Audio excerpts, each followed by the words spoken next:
I want to discuss today something that is an issue now that the clocks have changed and it's a short Shabbat.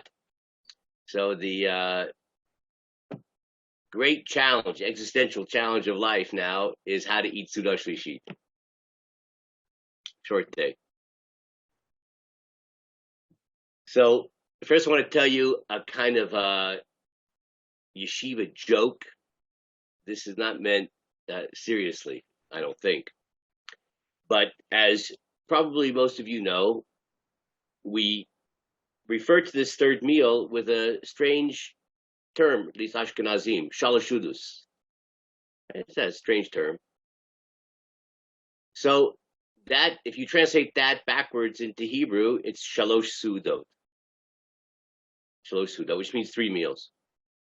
Right? So the question is, why do Ashkenazim call this meal shalashudus, which means 3 meals? It should be called in proper Hebrew, Seudah Shlishit, the third meal, not 3 meals. So I read somewhere, I don't remember where anymore, the explanation has to do with this issue of the winter. And that is that when you have your meal on Friday night, you're hungry. What's your intention? Is it for the mitzvah or is it for your belly? I don't know. It's a toss-up. Shabbat morning, you're also hungry, especially if you live in America or some other country where davening doesn't start till late and the rabbi gives a long sermon. By the time you're done, you're starved and you have the second meal. Why are you doing it? Is it for the mitzvah or for your belly? I don't know. Toss-up. But in the winter, if you have the third meal, despite the fact that nobody is hungry for that third meal, we just finished lunch, so that must be for the sake of heaven, for the sake of the mitzvah, not for the sake of your belly. So that third meal then clarifies the sacred intent that you must have had for the previous 2 meals, that they were for the sake of the mitzvah, for the sake of heaven. And therefore we call it 3 meals because it reflects upon the elevated intention of all 3 meals. Now that is probably not true, but it formulates the issue of the unique challenge of this meal. And I'd like to take a look at this issue from a halakhic point of view, but I'm really only doing this because I want to show you something mind-blowing that's more in the realm of history, philosophy, the history of halakha, etc. So we're going to now do a screen share. And I also just noticed that I made a mistake in preparing the Hebrew English version for you. I had a just Hebrew version, but I prepared a Hebrew English version. I see I kind of messed up with something, but we'll try to work a way around it. Okay, so let's begin. First of all, everybody can see the screen? Okay, so let's begin with the general issue of why am I eating it all on Shabbat? Why is that a mitzvah? Well, as you probably know, that in addition to the fact that primarily Shabbat is characterized by things we don't do, and there's an essential reason for that, and that is because we are accepting upon ourselves the recognition and implication of the fact that God created the world. He is the unique sovereign, and therefore we cease creating 1 day a week. So the ceasing from creating is actually, it kind of paradoxically, the positive experience of Shabbat. Right? It's not really a prohibition in the normal sense of the word. Right? It's a refraining so that we can internalize the positive message of God's monopoly on ultimate sovereignty over creation. Fine. But there is a positive mitzvah, and that's the mitzvah of Oneg Shabbat, of having delight on Shabbat. Let's look at the Gemara here. So Rabbi Yehuda said in Rab's name, he who delights in the Sabbath is granted his heart's desires. For it is said, delight thyself also in the Lord, and he shall give thee the desires of thine heart. We'll look at that verse in a second. Now, I do not know what this delight refers to, but when the same passage there says, and thou shalt call the Sabbath a delight, you must say that it refers to the light of the Sabbath, the light of the Sabbath. Wherewith does one show his delight therein? Rabbi Yehuda said, son of Rabbi Shmuel ben Shilat said in Rav's name, with a dish of beets, large fish, and heads of garlic. Rabbi Chia bar Ashi said in Rav's name, even a trifle, if it is prepared in honor of the Shabbat, is delight. What is the trifle? Said Rav Papa, a pie of fish ash. Okay, what's going on there? So if you take a look, please, at this pasuk from Yeshayahu. Yeshayahu says the following. If you restrain your foot because of the Shabbat, right? You're holding back on Shabbat from performing your affairs on my holy day. Now, these passages are all explained in the Gemara in greater length in the commentary. Someone's microphone is on, and there's a lot of background noise, so if everybody could mute themselves, please. And you call the Shabbat a delight.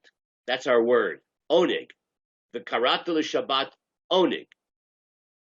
The holy of the Lord honored, and you honor it by not doing your wanted ways, by not pursuing your affairs and speaking words. All these things are important halakhically, but we're not going to go into the detail on all these things. Then you shall delight with the Lord, and I will cause you to ride on the high places of the land. I will give you to eat of the heritage of Jacob, your father, for the mouth of the Lord has spoken.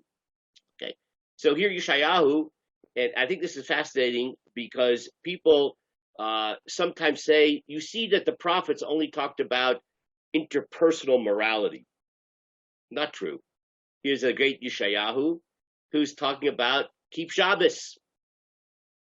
And Shabbat, there's a special mitzvah of karata l'Shabbat oneg, to declare the Shabbat delight.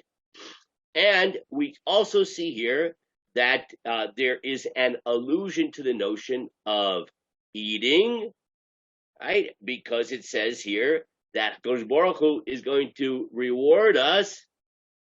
How? And I will give you to eat the heritage of Jacob, your father. So that's a bit of a stretch in terms of the simple meaning of the verse, because Kodesh Baruch Hu is giving us to eat of the heritage of Jacob. Doesn't refer to food there. Obviously refers to the land of Israel. But in any case, the notion of eating as a reward for, we know that Kodesh Baruch Hu rewards measure for measure. So we are given to eat as a reward for eating. So this delight, this mitzvah of owning Shabbat, is expressed through delight. Now, obviously, the truth of the matter is, it's really an intuitive issue because delight, what's more delightful, at least in the top 3 or 4 activities than eating. Okay. Now, what I want to do is take a look at a work. I wasn't able to find this easily in English, and I didn't want to put in the time to translate it myself. So this is a very important halachic work in terms of Ashkenazi Jewish history. Sefer Yeraim. It's one of the Rishonim. He lived in Metz in northern France, and he was a student of Rabbeinu Tam. Right? So he's in the line of the Balei HaTosafot in France. And let's take a look at what he says here. He sort of explains the nuances of this particular Gemara here. So we're supposed to declare Shabbat an oneg, a delight, experience oneg on Shabbat. How do we do it? He says the following: Mitzvat oneg Shabbat, Gemara Gemirala, Ad Da'ata Yeshayahu, V'asmecha Akra, Dichtiv Akrat Shabbat oneg. This is a very interesting issue. So we have this mitzvah to eat on Shabbat, to experience oneg. Whenever we see a mitzvah, one of the things we want to definitely determine is this mitzvah d'oraita? It's from the Torah. Is this mitzvah d'Rabbanan? It's from the rabbis. Or maybe it's even less. Maybe we might conclude it's a strong minhag. It's a strong custom. Rabbi, so, yes. Is there anything strange about trying to define what people would enjoy, since the act, you think it's really rather individual? Some like to read a good book, some like to eat some food, some don't, some want to do this, some want to do that. The idea of trying to halachicize enjoyment seems odd. Okay, that's a very good question. I'll make a general statement, and then we'll see. It's not quite as simple as I'm about to say. I like to say that the halacha leaves very little to your imagination. And anybody who's tried to live a life within the halacha that's has experience with studying Jewish law knows that what I just said, the halacha doesn't leave much to your imagination. It quantifies and defines almost everything. So it's not surprising that the notion of oneg becomes objectified to some kind of definition. Now, the truth of the matter is, like I mentioned before, there is some intuitive sensibility about associating delight with eating. I think that's a common human experience. But you'll see in just a moment that, in fact, there is a certain wiggle room for individuality here, as Bruce, you're suggesting perhaps there should be. And you'll see that in a moment. Now, but I want to just address this issue of, is it deraita from the Torah? Is it derabanan from the rabbis? Or perhaps it's just a strong minhag. The interesting thing here is, what's the source? The source is Yeshayahu. Now, Yeshayahu is not Moshe Rabbeinu. There is a principle in the Talmud, midivrei Kabbalah lo yalfinan. We do not learn halachot from the Nach, from the latter two parts of Tanakh, right? We don't learn halacha. That may surprise people, but and there seems to be many exceptions to that. But as a general rule, we do not derive mitzvot from any other book of the Torah except for the Torah, or Tanakh except for the Torah, right? So, but look what he says here. He says here the mitzvah of oneg Shabbat. So you might have thought, oh, maybe it's like a derabanan. It's rabbinic. It's not in the Torah. So he says, Gemara Gemirala. It was taught, meaning as an oral tradition, from the time of the giving of the Torah at Mount Sinai, ad da'ata Yeshayahu, until Yeshayahu came, the Asmacha Akra, and then Yeshayahu then formulated as this beautiful poetic verse about Shabbat. The Ichtiv, as it says in Yeshayahu, Vakaratu Shabbat Oneg, you should declare the Shabbat an Oneg. So this approach is saying this, you'll see why this is important in a minute. According to this approach, which I think is widely accepted, it's a mitzvah de'araita. It's a Torah obligation to experience oneg on Shabbat. That's a serious thing. How come it's not mentioned in the Torah? Torah Shabbat Peh, Halach Moshe Sinai. It's a law given to Moshe Sinai, passed down from generation to Yeshayahu formulated it in his poetic way. Now we go on with another issue. He quotes from the Gemara. Well, how do you experience this mitzvah of oneg? Excuse me, turn this off. Okay. Sorry. Okay. So he quotes the Gemara. Amar Rav Yehuda Mishpei Derav v'Tavshil Shel Tradin v'Dagim Gedolim v'Rashei Shumin. So we saw that Gemara before, that gave the examples of things you should eat that are tasty. So you might have thought, if you're going to fulfill the mitzvah on Shabbat, you should eat these things which are mentioned here in this Sensino translation. I'm not sure that everybody agrees that that's what these things are, but a dish of beets, large fish, heads of garlic, and if you don't eat those things, then you didn't perform the mitzvah of Oneg Shabbat. So Rabbi Eliezer of Metz from France says, not really, lav dafka. You don't have to eat those things specifically. Anything that you enjoy. So there is some kind of subjectivity here, Bruce. So if you happen to find your greatest delight in life eating eggplant, so you can have a meal of eggplant on Shabbat, it's not a problem whatsoever. And then he goes on. Quotes the Gemara again. Now, how much do you have to eat? So the Gemara brings an opinion that even if you have just a smaller amount, but if you do it, it's not such a fantastic, amazing, huge meal, but you do it lichlod Shabbat. That's already called the fulfilling mitzvah of oneg, right? If you're poor, can't afford these amazing foods, eat something more modest, that's still called on Shabbat. My hobby, I'm a rapapa kasa daharsana. So the Gemara gives this example of this fish pie. Again, I'm not sure that that's a universally agreed upon translation of that term from Aramaic, said rapapa, a pie of fish hash, whatever that is. And maybe it's gefilte fish. This is the great. And this shows you that the sages of the Talmud were Ashkenazim, right? They're just eating gefilte fish as a kind of a modest Seudah Shlishit. Now he says, Perush Devar Muat. What does it mean, Devar Muat? Achshiyet Nikar Shlichvot Shabbat Aso. So it should be something that, even though it's humble, but it should be clear that this was done for Shabbat. The truth of the matter is, I'm not sure people eat gefilte fish during the week.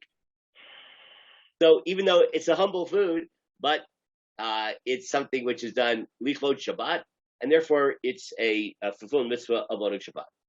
And then he goes on, U'minalan donig ave achila. And how do we know that specifically the mitzvah of oneg, of delight, is through eating? And he quotes the verse we already saw from Yeshayahu, who speaks of being rewarded through being fed. Now, this is, Bruce, what you're asking about before. He says, just like there's a mitzvah of oneg with eating, so too there's a mitzvah of oneg with any bodily pleasure. Therefore, it's a mitzvah on Shabbat to have physical pleasure. That's also called oneg. So here's the sort of objective element here. He's not necessarily saying that you don't have to eat, but you can find some other way of doing it, which is a bodily pleasure. He's saying that you can also fulfill the mitzvah, expand it. You ate, so wonderful, I had a bodily pleasure, but for instance, by taking a nap. That is the common additional way of experiencing oneg Shabbat, and you probably have heard the false acronym of the Shabbat stands for Shena, Shabbat oneg, or Tanug, I should say. It's same root, that sleeping on Shabbat is a delight, right? So by sleeping on Shabbat, it was a bodily pleasure, you feel the mitzvah of oneg. Amrachim Rishum Rabbi Yossi, Kol Maneg Shabbat, Notnim Lo Nachala B'li B'tzarim. So he quotes the Talmud again, which is just expressing how profound the mitzvah of eating on Shabbat is, filling us of oneg, that if we do it, that God gives us an inheritance which is unbounded, unlimited. How do we know that? Quotes the pasuk from Yeshayahu, where Yeshayahu says that God is going to feed us the inheritance of Jacob. Now, Eretz Yisrael is an inheritance of Avraham too. It's also an inheritance of Yitzchak. Why Dafka Nachlat Yaakov? Because concerning Yaakov, the Torah says, Dichtibe Yaakov Fratza Yama Vakedma Tzafon V'Negba. It has a very interesting definition of the borders of Eretz Yisrael. What are they? And you shall burst forth west, east, north, south. Unlimited. The whole cosmos will be Eretz Yisrael when Mashiach comes and we receive our Nachala. And so therefore we see that that's why Yeshayahu said, God says, I will give you the inheritance of Yaakov, boundless. That's what the Gemara is pointing out. So this is an amazing mitzvah. It's a mitzvah deraita. This is from the Torah. It is a mitzvah in which the reward is boundless, fulfilling this mitzvah of oneg Shabbat, and specifically through eating. Fine. So now we know we have to eat on Shabbat. Well, what about the 3 meals? Where does that come from? So this is where I kind of slightly messed up here. So we're just going to skip here. There we go. Okay, let's take a look at source number 5. Tanu Rabbanan. Chayav adam lechol shalosh sudot b'Shabbat. A person is obligated to eat 3 meals on Shabbat. My tamu, what's the reason? Tlata hayom k'tive. It's because the Torah uses the word hayom, today, 3 times. Ichlu hayom, kishvat hayom, hayom lo titzu b'sadeh. Eat today. Today is the Sabbath of the Lord. Today you shall not find it in the field. Let's go back and just try to understand what the Gemara just said. When the discourse discusses the man, so the man didn't come on Shabbat, right?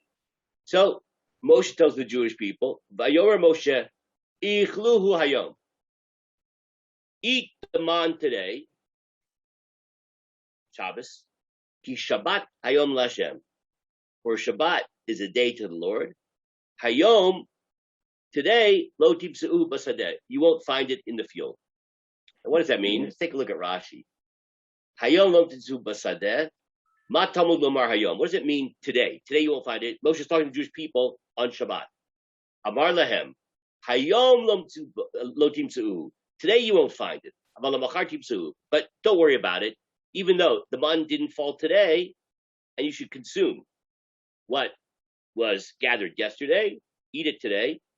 But don't worry, tomorrow it's going to come again. That's how Rashi explains this particular passage of the Gemara. Okay, now, the Gemara says that, interestingly enough, there's a tremendous amount of redundancy in the verse, because it says, eat it today, for today is the Sabbath of the Lord. Today you shall not find it in the field. 3 times the word today, so therefore 3 meals. Fine. That's the source. Now, the Gemara goes on, and it emphasizes the great significance, not just of Oneg Shabbat, as we explained before, that you have an unlimited reward, but now the reward for 3 meals. To be very careful to have 3 meals. Amar Rabbi Shimon ben Pazi, Amar Rabbi Yoshua ben Levi, Mishum bar Kapara. Kol hamakayim shalosh sudot b'Shabbat. Anybody who fulfills the mitzvah of 3 meals on Shabbat, based upon hayom, hayom, hayom, 3 times word today, nitzol mishalosh porniot, will be saved from 3 tribulations, which will occur in reference to the coming of Mashiach. What are those 3? Mechevlo shel Mashiach, the birth pangs of Messiah. Don't ask me what these things are right now. Midina shel Gehinom, and you'll also be saved from the punishment of going to hell. And from the apocalyptic wars of Gog and Magog. Now, don't ask me what these things are, and don't ask me why particularly these 3 things. I just want you to see how significant the Talmud felt that having 3 meals on Shabbat was, that we have these sort of grandiose promises that we're saved from these 3 terrible things as a result of eating 3 meals on Shabbat. Okay, now, that was all an introduction. Here's where it becomes really mind-blowing. And there's so much to say about this, and hopefully we'll say it. Let's take a look at the Shulchan Aruch, not the Shulchan Aruch that we all know, but Shulchan Aruch Harav. That's the Alter Rebbe's Shulchan Aruch, Rabbi Shneur Zalman of Ladi, the founder of Chabad Hasidut. He wrote a Shulchan Aruch. He was a student of Rabbi Dov Ber of Mizrich. Rabbi Dov Ber of Mizrich was one of the chief disciples of the Baal Shem Tov. Rabbi Dov Ber of Mizrich gathered around him really outstanding spiritual personalities, like Rabbi Shneur Zalman of Ladi, like Rabbi Levi Yitzchak of Berditchev, and on and on. Those are the real founders of the Hasidic movement, because each of the students of Rabbi Dov Ber of Mizrich went out in Eastern Europe and founded their own Hasidic dynasty. That's what spread the teaching of the Baal Shem Tov in a kind of an institutional fashion, if we could use that word. He was very young when he was a student of Rabbi Dov Ber. He was one of the youngest of that group. And Rabbi Dov Ber commissioned him. He was one of the youngest. He might have been the youngest, but he was also a tremendous Torah scholar, as they all were, but he was particularly. He was commissioned by Rabbi Dov Ber to write a Shulchan Aruch. Now, why do you need a Shulchan Aruch? Well, several reasons. First of all, believe it or not, there are Shulchan Aruchs written in every generation. They're sometimes called Shulchan Aruch. Or, I'll give you an example, something written in the end of the 19th, beginning of the 20th century, Aruch HaShulchan. It's an updated Shulchan Aruch. It just took the words Shulchan Aruch and flipped them around. But there are many, many books. They're law codes, because you cannot run your life based upon a law code written hundreds of years ago. Why? Times have changed. So that means customs have changed. That means technology, the reality has changed. Never try to learn how to keep Shabbat in the kitchen by looking the Shulchan Aruch. Instead, impossible. Our kitchens don't look like anything that was what was in the 16th century. And so you need to get these modern art scroll books that tell you how to keep Shabbat in a modern kitchen. So there's always a need for an updating of Shulchan Aruch. But here particularly, we have a new movement. The Hasidic movement made certain changes in halakha. We're about to see something extremely radical. And therefore, the Shulchan Aruch is going to perhaps incorporate certain aspects of the Hasidic way of doing things, though you'll see that here it doesn't necessarily apply, that last point. Look what he says here. A person should be very careful to partake of the third Shabbos meal. You'll see there's nothing new here. Even if he is already sated and finds it difficult to eat an additional meal, right? So it's the winter. You just ate lunch. You're full. He says, okay, he may fulfill his obligation partaking of, at the very least, an egg-sized portion of bread. So you still wash, have Seudah Shlishit, but you don't have to eat a half a loaf of challah, right? An egg's worth. True partaking of merely an egg-sized portion is considered a snack. That's not very much, eating an egg-sized portion of challah. And generally, one may not fulfill his obligation for a meal with it. Nevertheless, since an egg-sized portion is sufficient to satisfy a person, right? If you're not that hungry, if you eat an egg's worth of bread, it's going to fill you up. So therefore, partaking of it is considered a meal in this context of the mitzvah of owning Shabbat, and one may fulfill his obligation by partaking of it. So the halacha is you must wash. And even if you're not hungry, so at least an egg's worth. But then he goes on and he says, there is a lenient opinion, but it's not so lenient. Other authorities maintain that even as an initial and preferred option, one may fulfill his obligations for any of the three Shabbos meals by partaking of an olive-sized portion. This is a lenient opinion. Okay, not an egg's worth. How about an olive's worth? Can we get you to do that? Wash. Say hamotzi. Eat at least an olive's worth. Now, look at how he himself paskins. This is Rabbi Shner Zalman of Ladi, the Alter Rebbe. As an additional preference, if able, one should observe the stringency required by the first opinion. Right? He's not one for being lenient. That you should wash and eat at least an egg's worth, not a olive's worth. Now, what happens if you really you're stuffed? If it is impossible for one to eat the third Shabbos meal at all, he need not cause himself discomfort by eating. For the Shabbos meals were intended for pleasure, not for discomfort. Nevertheless, a wise man's eyes see from the outset, and that's a verse, and he is careful not to overeat during the morning meal, so that it will be possible for him to partake of the third meal. Okay, so he says, what if you're just stuffed and eating any more is actually going to cause discomfort? So then he says, you don't have to eat.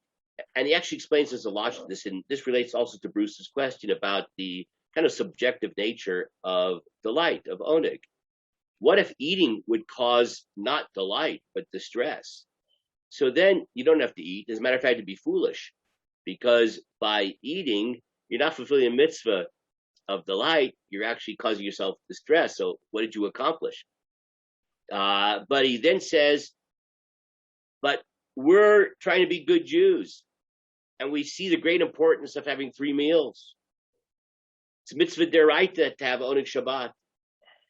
It's a reward which is unlimited. Right? We're saved from all these terrible things by having three meals. So therefore, a wise person will reduce the amount of food consumption for lunch on these short days. Don't overdo it. So you'll have room in your belly for the Seudah Shlishit. But if you didn't control yourself and eating more would be distress, then you don't have to eat that meal. I just want to explain this principle for a second, because it has a very interesting expanded form. The Talmud discusses that if a person has a bad dream, that there is a way to kind of neutralize the implications of a bad dream by fasting. That's called a ta'anit halom, a fast because of a bad dream. Now we know we don't fast on Shabbat. Oneg Shabbat, you have to eat. What happens if Friday night Bruce wakes up in the morning and he had the world's worst possible dream? The unbelievable, most horrible nightmare. He dreamt that he had to go to work. Okay, like, can you imagine such a thing? So the Talmud says you can go ahead and fast. Why? Fast on Shabbat? Because you're upset. You had this terrible dream, and you want to neutralize the impact of the dream by fasting. And if you eat, but the person has this feeling of, oh my gosh, this dream may come true. I need to neutralize it by fasting. So the act of eating will actually cause him distress. And therefore, you can fast. Because the fasting itself is going to cause him pleasure, and eating would cause him distress. So there is a subjective element which could come into this notion of Oneg Shabbat. I've been thinking about this recently, by the way, on a sort of more personal note. I think I'm becoming gluten, allergic. I don't know what to call it. But yeah. And a lot of people I know, I've just noticed that I don't eat bread usually during the week at all. And I do on Shabbat, and I find bad effects. So, but on the other hand, wait a second. Try to be a good Jew, not to wash on Shabbat. How can you do that? So I think a very good argument can be made. If, in fact, a person really experiences distress relative to eating bread, then not only would a person be allowed to just have the meal without the bread, have the other food items, but more than that, it would actually be perhaps not only permitted, but even forbidden to eat bread, right? Because, or at least foolish. You're not performing the mitzvah on Shabbat anyway. Right? So if you don't eat bread, what would you make a bracha on? Do you make one bracha on, because your motzi covers the whole meal? Yeah, you'd have to make your individual brachot. You make an adamah over the potatoes and whatever, right? You make a bunch of brachot, which is also good, by the way, because there's idea of making 100 brachot on Shabbat. So or every day 100 brachot. So and Shabbat is a problem because the Shemona Esrei is shorter. So it's good for that reason too. Yeah. In the way that people wake up early and manage to squeeze the 3 meals in that way, could one extend Shabbat later, even though one normally doesn't do that, just for the sake of eating a 3rd meal later than and doing Marav and Havdalah later, and saying in advance, I'm going to extend my Shabbat this week? Yes and no. I'll tell you what I mean by that. So you certainly could, if you started your meal before sundown, right? Say wait till the very last time, and then eat, and hopefully by that time you're hungry. So that would work. The only problem is you can't start eating after sunset on Shabbat day, right? Once the sun starts to set, you can't eat anymore. So unless you're just continuing a meal that's already began. So it's not a complete solution there. Okay. So this is the Rabbanan or the Raisa? I mean, we're learning it from Yom Yom Yom. Yeah. So homiletically, that is. Yeah. So put it this way: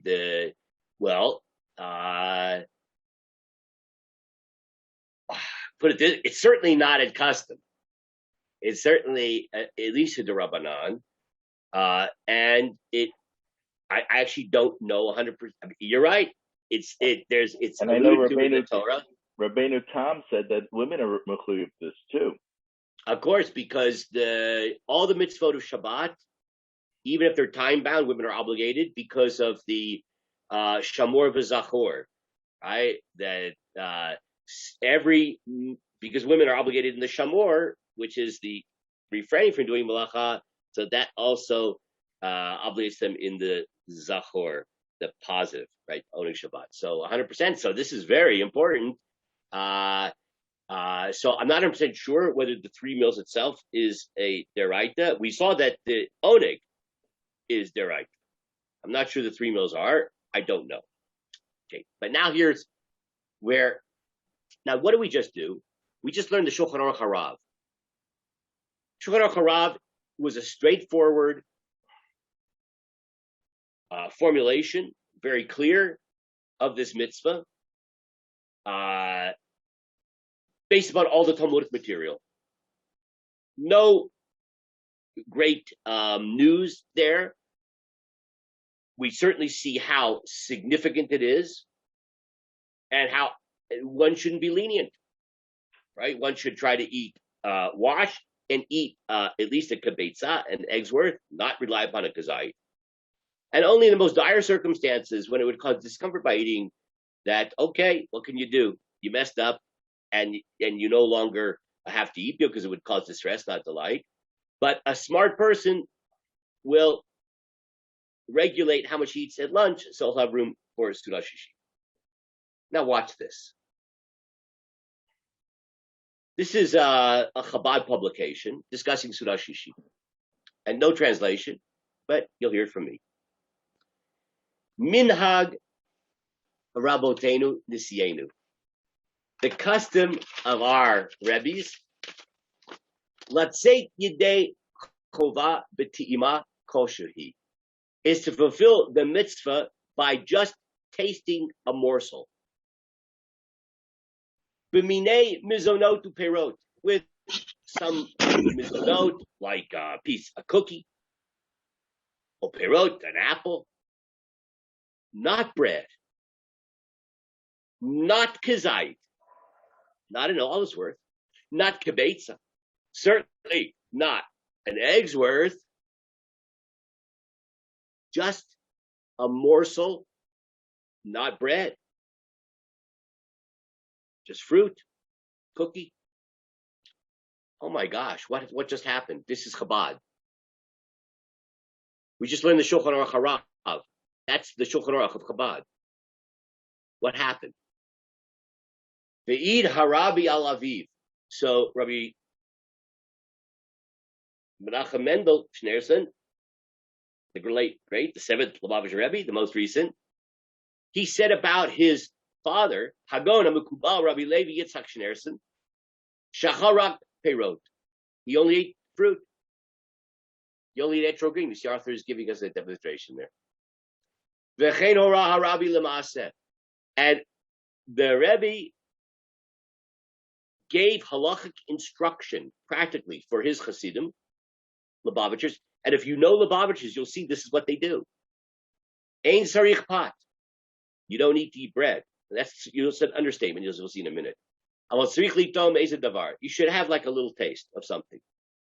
Ugorat admor harashab. And this is in accordance with the teachings, the Rebbe said, of the Rashab. Who's the Rashab? Rabbi Sholem Dovber Schneerson, who is the fifth Lubavitcher Rebbe. Right? He died in 1920. And according to his instructions, you should taste something, no washing. Now we get into, like, what happened? I don't get it.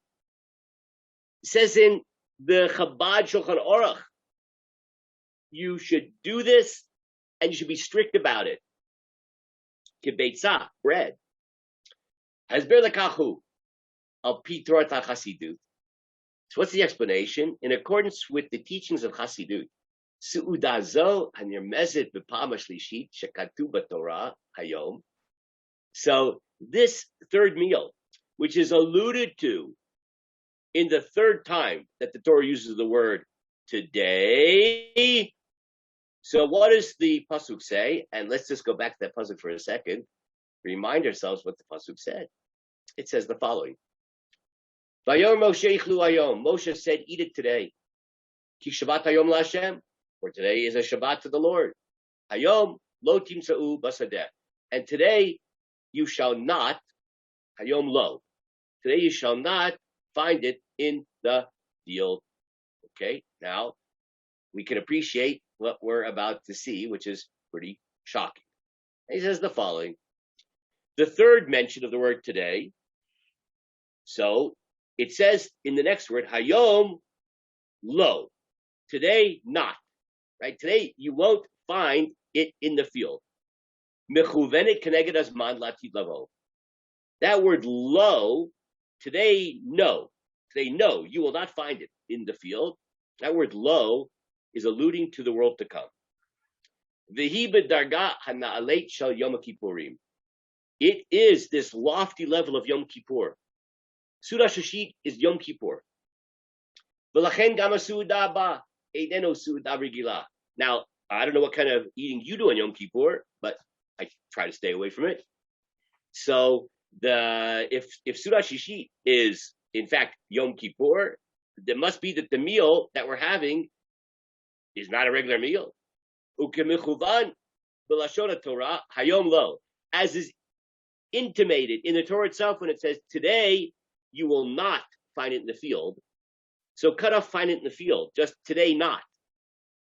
Today not is the third meal, meaning the other two meals are today yes, eat.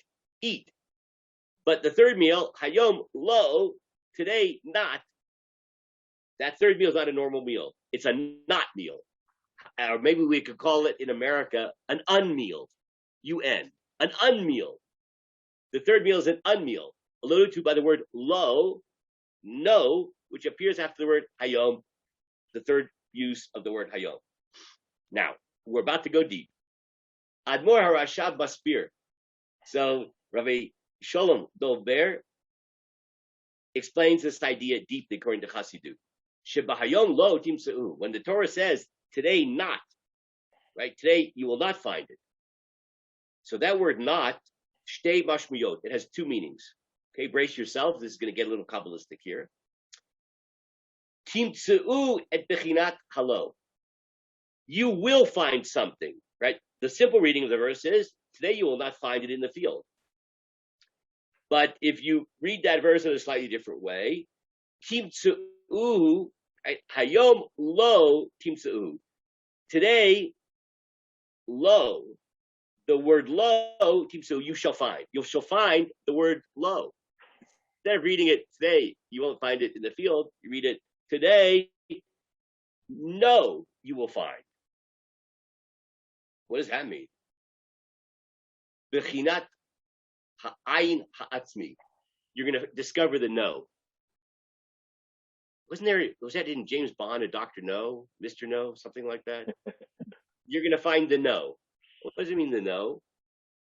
The no refers to the self-nothingness. Bechinat ha'ayin ha'atzmi. In other words, the ultimate transcendence of personal ego. That's Seudah Shlishit, transcendence of ego.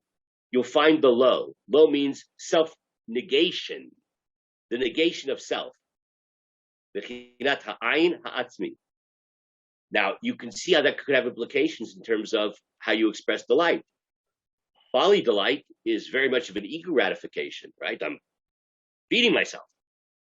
So if that third meal is you will find the lo, the transcendence of self, so, wow, okay, I'm already going the direction of an experience of self-transcendence as expressed by the abstinence from feeding myself, because there is no self anymore. I'm a level of ayin, of nothingness.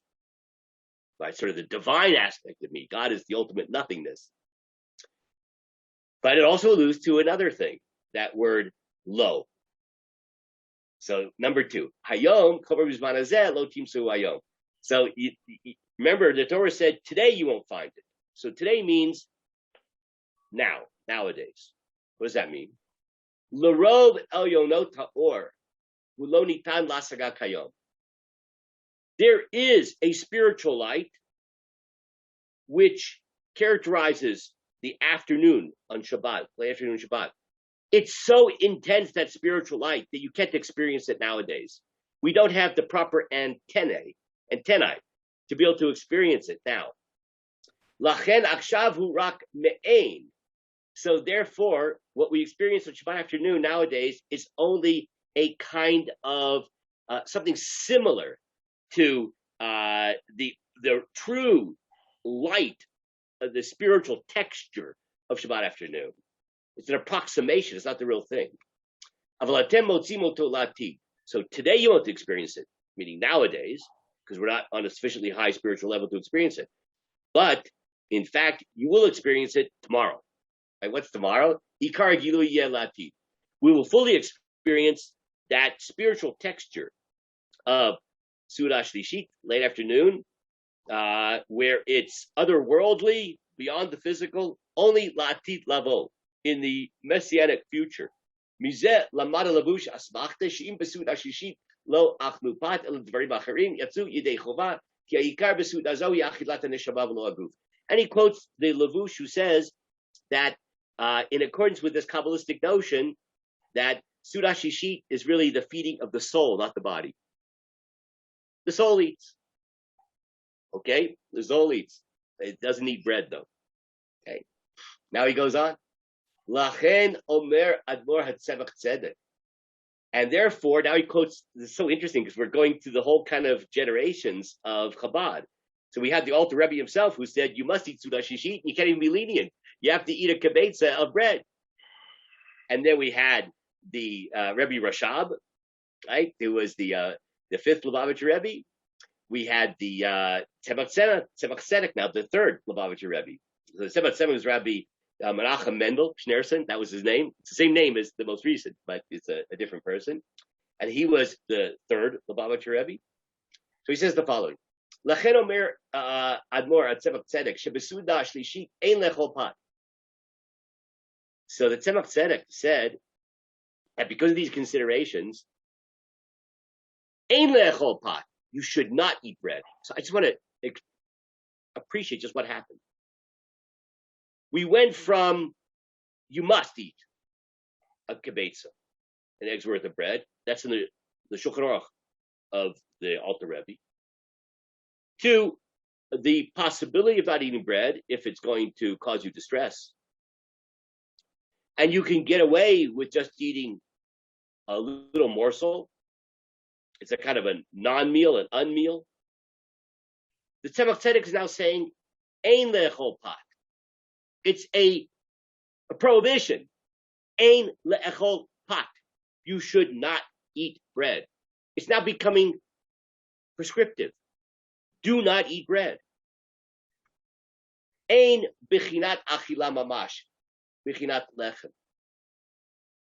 The notion of this meal is not eating normally, which would be bread. It's an unmeal. Elarak mizonot operot. So you could eat a cookie or a fruit, but not allowed to eat bread. Shekain bizman zeh mushpad darga elokit na'aleit bioter mein latid lavo, as we just explained, because at this time there is a kind of divine revelation which is so lofty. It's like the world to come. And just like in the world to come, there'll be no eating and drinking. So too during the third meal. We're like in the world to come right then. And just like in the world to come, there won't be eating and drinking. So we don't eat and drink during Seudah Shlishit. Which is sort of a interesting oxymoron. We don't eat or drink in the third meal. It's the unmeal. It's like the world to come. But now he says something interesting. So we don't eat in the kind of normal sense of the word of bread. But it can be like a little snack, mizonot, uperot, right? It could be like a cookie or a fruit, etc. But you might think, why even bother with a cookie or fruit? If this is latid lavo, like the world to come, let's go, to the expression whole hog. Like no eating whatsoever. So the most recent Lubavitcher Rebbe took this idea and he extended it. And he explains, according to this Kabbalistic philosophy, why maybe just having a little morsel is actually a positive aspect, as you'll see in a second. The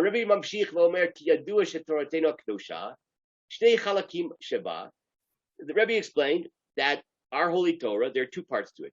Pnimiut Torah, v'niglesh Torah. There's the inner aspect of the Torah and the sort of more revealed outer aspect of the Torah. Mechabdim zeh keneged zeh. But they cannot contradict each other. They have to work together.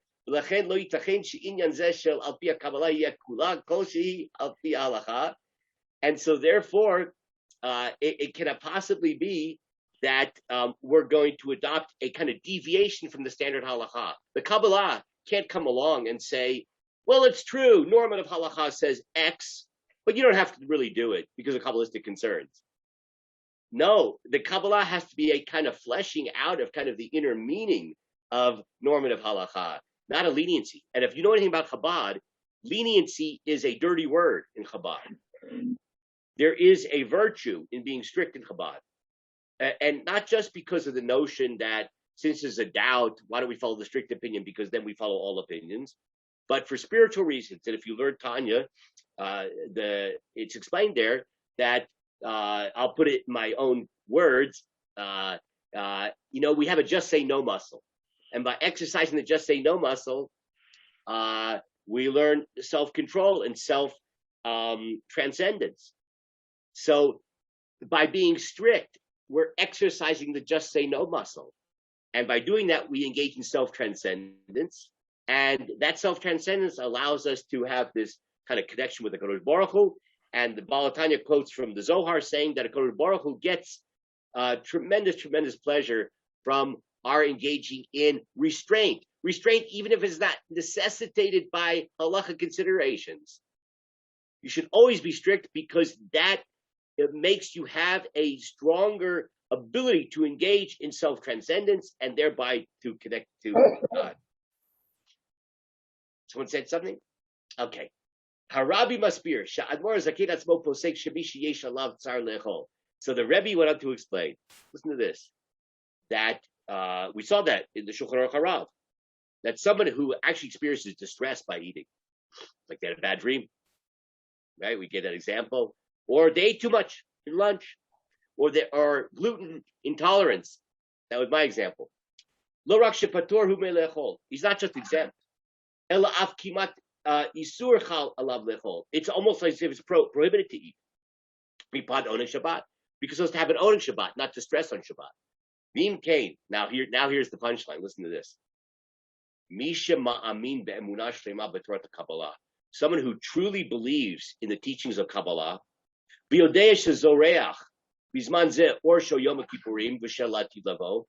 he knows that at that time on Shabbat afternoon, there is a divine light of Yom Kippur, of Latid Lavo, the Messianic future, which is radiating at that moment. That's the spiritual texture. Vadai Katzbi Lechol. That person would abhor the idea of eating. How could I eat when it's Yom Kippur? It's Yom Kippur right now. How could I eat when it's a taste of the world to come? Taste of the world to come, right? It's experience of the world to come. We're not eating and drinking.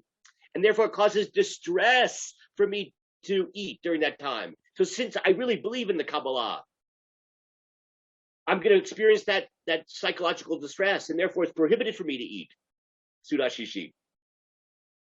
So anybody who eats Seudah Shishit is because they don't believe sufficiently in Kabbalah. Because if you believe sufficiently in Kabbalah, you would experience distress by eating. In that case, you would be exempt from eating and even prohibited from eating. You'd have to say the Shulchan Aruch Harav was written for people who don't sufficiently believe in Kabbalah, according to this. Now, what about, hey, I'm not so big Kabbalist. I'm just a normal Lubavitcher. Not like some big, huge Kabbalist, that's Yom Kippur on Shabbat afternoon is such a palpable reality to me. So he says, no, you get grandfathered in. How?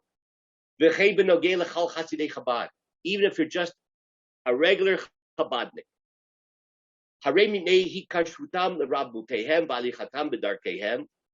Because you're attached to the Rebbe. Even if you're not personally on that level where you feel it's Yom Kippur, it's the Messianic world to come in Shabbat afternoon, but since you're attached to the Rebbe,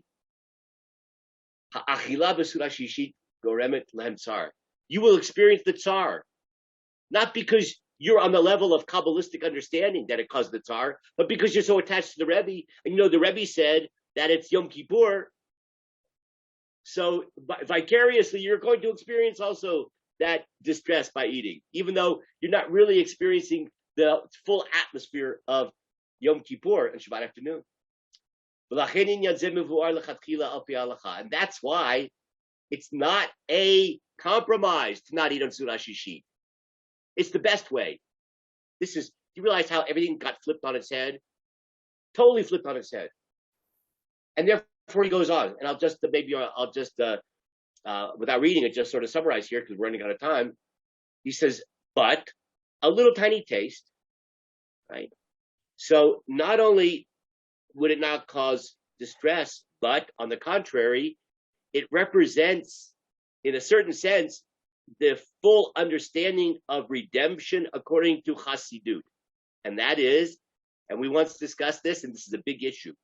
According to Chassidut and Kabbalah, the ultimate redemption will be an embodied redemption. The world to come will have a body, but it'll be a perfect body, like Bruce's. Right? Not like we have now. Okay? Hang on a second. Whereas the Rambam says, right, that Olam Haba is without a body. So let me just finish this, Bruce, and then we'll go take your question. So that's why you should have just a little bit, because a little bit, a cookie, symbolizes the idea that when we reject the Rambam, I'm putting it for the negative, that we say that the ultimate experience of spirituality in the world to come will be an embodied spiritual experience. So we eat a cookie to symbolize we do have a body, but not more than that, because that would negate then the spiritual atmosphere.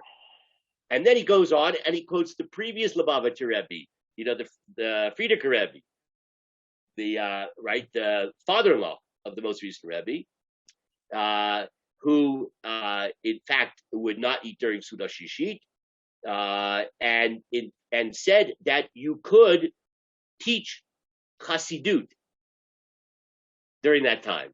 That's the meal. It's a spiritual meal. So you're not eating at all. You're teaching Chassidut. That becomes the meal. And but then he goes on. And he says something really interesting, and he says, "But the Rebbe explained that even though apparently you can have the meal with a spiritual meal, you're feeding your soul by saying over Chassidut and Kabbalah, etc. during this meal, but you better make sure it's not original. Whatever you say is not original. Don't make up your own vort. Don't say your own chiddush, your own novel ideas. Why?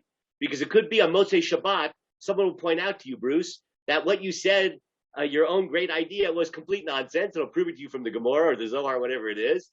And it turns out then that your soul wasn't fed, and you missed out on the opportunity to do Seudah Shlishit in the proper way, which is to have a cookie, right? So when you say over the words of Torah during Seudah Shlishit, make sure you're quoting a spiritual master who wouldn't make a mistake, but rather instead of doing your own idea. Okay, we only have a couple minutes here. I just want to point out the amazing, amazing things we've seen here. I just want to throw out a couple of observations and then leave it up to questions or comments. Bruce, is there someone speaking after me? No. Okay, so we can go on for a few more minutes. Couple of comments. Number one, it's fascinating that we tend to think of ultra-Orthodox Jews and Chabad among them as being ultra-conservative, at least nowadays, with a small c, right? And on the contrary, or I shouldn't say on the contrary, even preferring stringencies.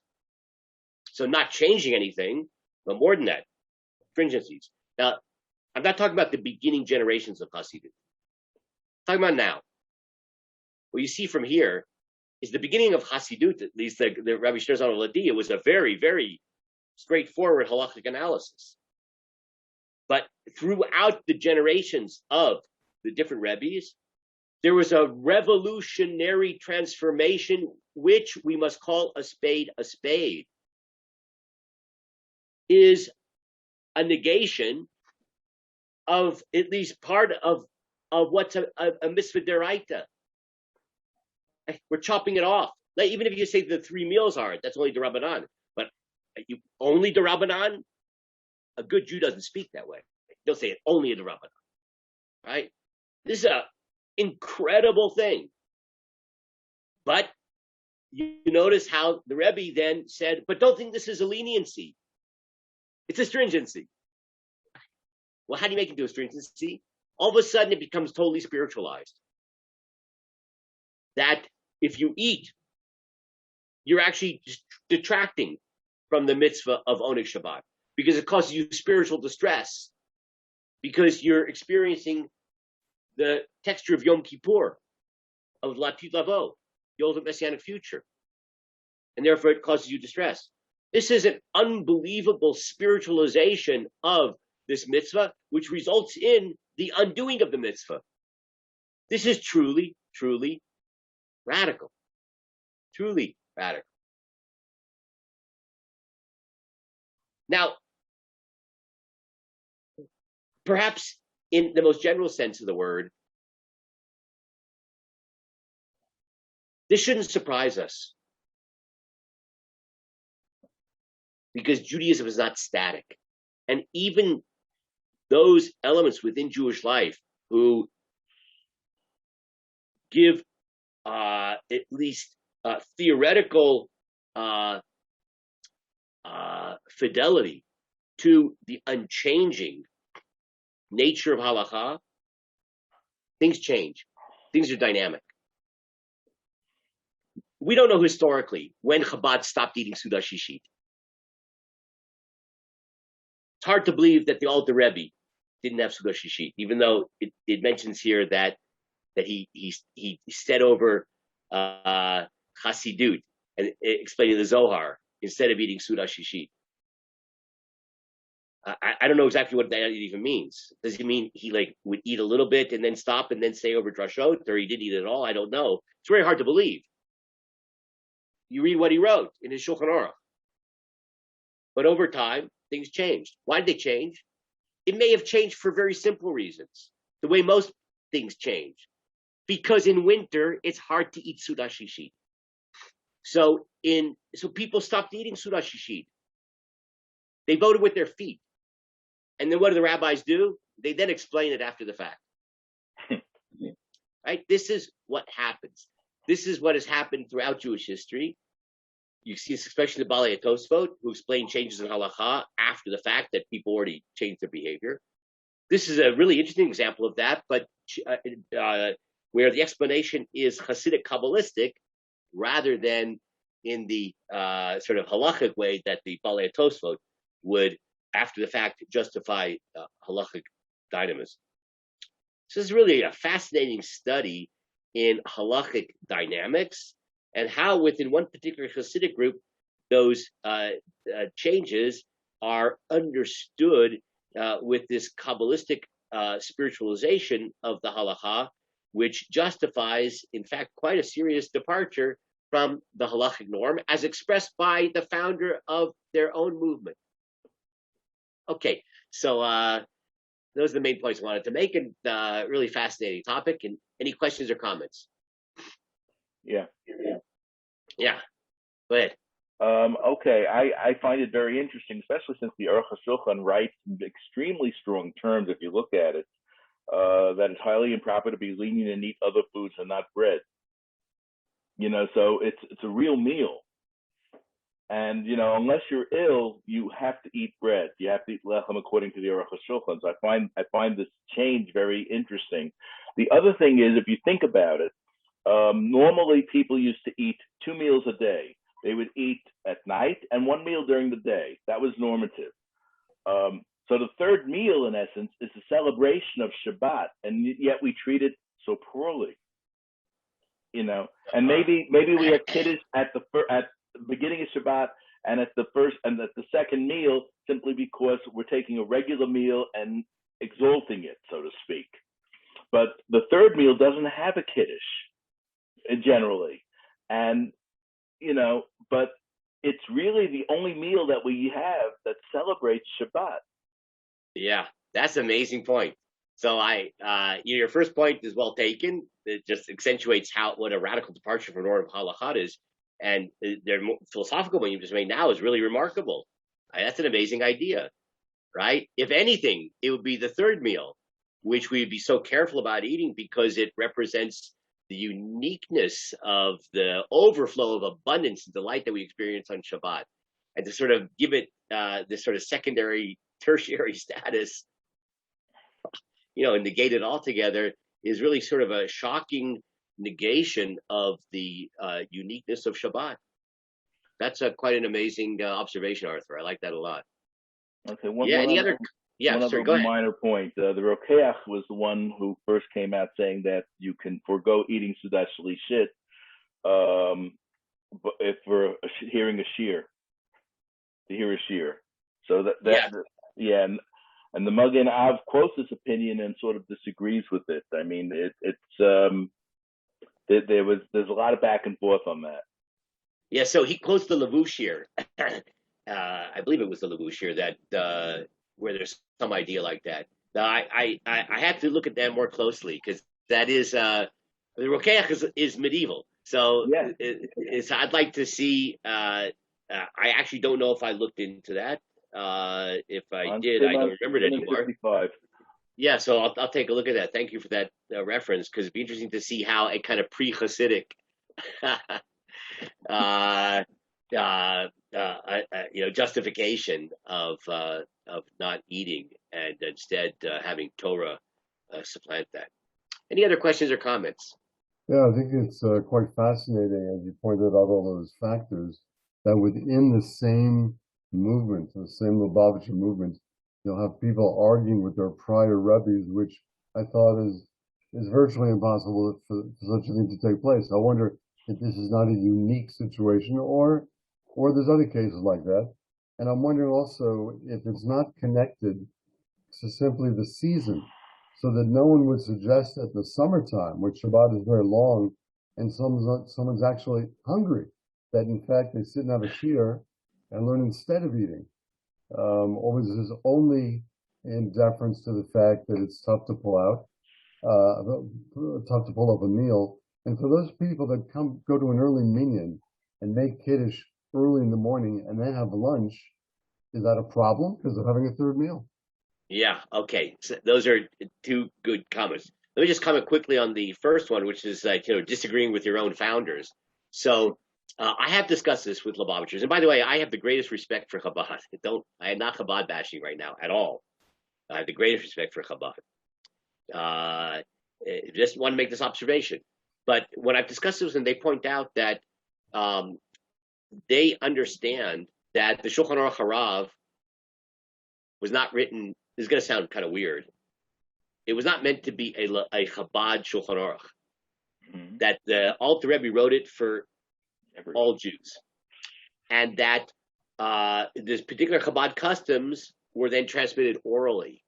So, like, this is the written Torah of halachic practice for everybody, but then we have like an oral Torah that's just for Lubavitchers. And as we saw explained in this little essay here, that only if you truly believe in the Kabbalah would it be distressful to eat, right? And therefore you shouldn't eat. So therefore the Shulchan Aruch Harav, according to this approach, would be saying, look, for you masses of Jews out there, of course, you're not Kabbalists, and you're also not necessarily attached to the Rebbe. And therefore, since for you, you'll enjoy eating, so you should eat. As a matter of fact, you should not even be lenient about it. You should eat an egg's worth of bread. So they don't understand that there could be a contradiction or deviation, maybe is the better way to say it, deviation from the original instruction of the Alter Rebbe, in the way I explained it now, right? That was written for the masses, but for Chabadnikim, there's like oral traditions, which we're seeing here. Now, the second point you made about what about when it's the summer, or you go to an early minyan? Like I've been going lately to a 6:20 minyan a.m. on Shabbat morning. I get home, it's 8 o'clock, 8:15, and I eat. So according to this Torah here, would that be allowed? And it seems you have to say, no, it's not allowed.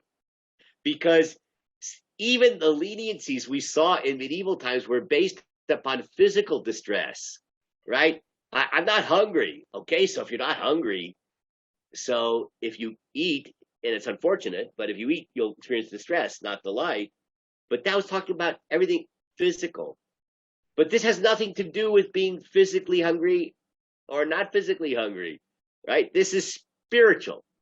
And since the texture of Seudah Shlishit is this kind of Yom Kippur, it's this Latid Lavo, spiritual, so therefore it wouldn't matter how long the day is.